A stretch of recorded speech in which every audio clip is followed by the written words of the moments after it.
Tell me, what's the name of the book, Christina? The Pipe and the Pulpit. Wonderful, wonderful. The Pipe and the Pulpit, my new book.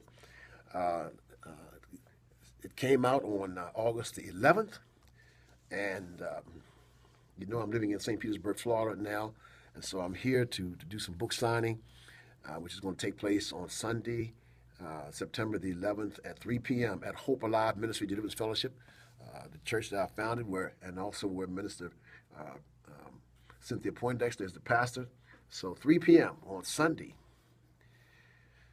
September the 11th at 3 p.m. And we will have refreshments. And so come on out, get the book.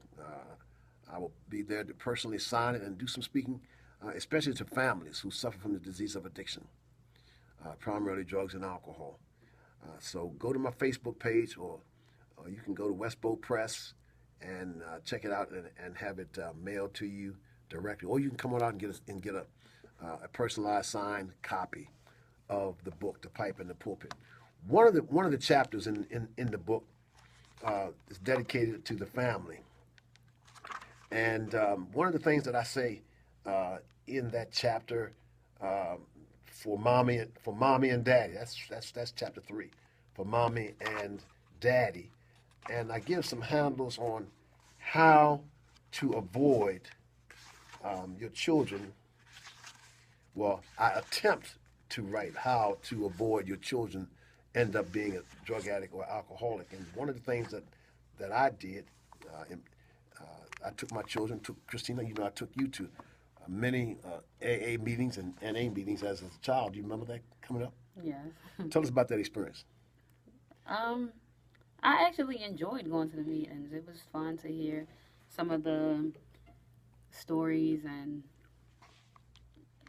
just different people's trials and tribulations. It was nice.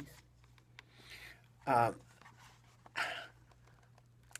being a loving and caring father, and wanting the best for my children, and not wanting my children or any child to go through what I went through as a practicing addict and alcoholic. And so not only did I take you to the meetings, but also filled your ear with a whole lot of information about what to do, what not to do. But one of the things that I found out, and I wrote about this in my book, and that is that each child has to come to their own decision about their attitude about drugs and alcohol. Is that right, Christina? Yeah. So, how do you think that your father had an influence on your relationship with drugs and alcohol? I mean, in the back of my mind, I always hear you saying, like, don't do drugs and don't do alcohol. But ultimately, it's up to me, it's up to the individual whether or not they do that. I mean, if you tell a child don't do something and you continuously tell a child not to do something, they're going to do it. And they have to get their own pain from it and have their own experience with it. And whatever happens, happens. It's really on them. It's their decision. It's their choice. You can't force somebody not to do something.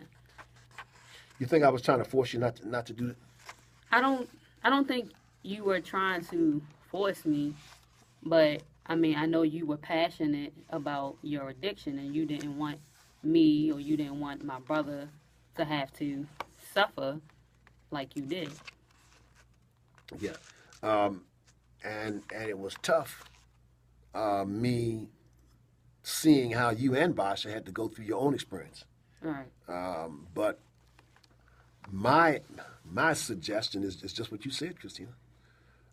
It's like I make a mention of one of the members of my congregation, one of the members of the church named Brother Shelton, St. James United Methodist Church. He used to say, every tub has to stand on its own bottom. I say that in my book. And that means that every individual has to make that choice for themselves. Right.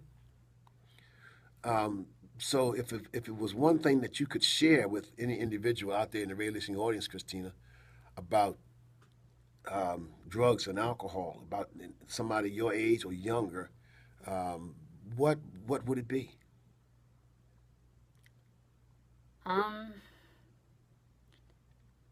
it would be if you're going to try something, the moment that you see you addicted to something, stop. I mean, that's the best advice I can give. Don't, like, don't further get into it. If you smoke marijuana and you feel like you like the taste of marijuana, put it down. Don't do it. If you try alcohol and you feel like you like it, it's going to lead you down the path of alcoholism. Put it down. Don't do it. Don't continuously do it. And don't do it just because everybody else is doing it. Make up your own mind. Have your own opinion. Be who you are. Don't be like your friends. Just be you. Be who you are. In one of the beginning chapters in the book, I talk about taking that first drink, and it happened as a direct result of me being in the presence of some older men who enticed me to drink, and I didn't want to. I used the word chump. I didn't want to look like a chump, and so I did it. How, Christina? In your experience, okay, and I'm making it real, and I don't know what you're going to say. I don't know how you're going to answer because I wasn't following you around when you go out. I just pray for you and give you some fatherly advice. But how do you handle an invitation to use drugs? How do you handle that? Somebody says, "Come on. I want you to snort some of this. Maybe you don't even know what it is. Or, come on, I want you to take one of these pills." What do you think an individual your age or younger should do to avoid an overdose or avoid getting hooked? Don't do it. I mean, I've never really done drugs. I've never done cocaine. I've never done heroin. I've never popped a Molly. I've never did anything like that. The only thing I've ever come face to was with marijuana and alcohol, and that's it.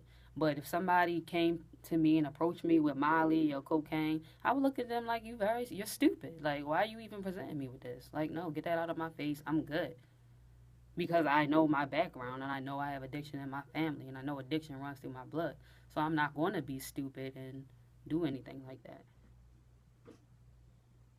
How has my addiction and my recovery, all right, because you don't really know anything about you don't know anything firsthand about my addiction because you weren't there to experience it.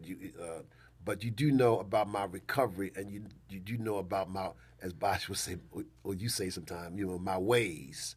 Okay, how have my ways influenced you as my daughter, living under the roof of a recovering addict and pastor? You said how has it influenced you when you are out there, your mother and your father are nowhere around, and you are in the presence of individuals who are drinking and drugging? Because I know you can't just avoid that. I mean, even cigarettes, you cannot avoid all of that. It's going to become a time when then they're going to say, "Whoops, there it is." It's going to be right there. How do you handle that?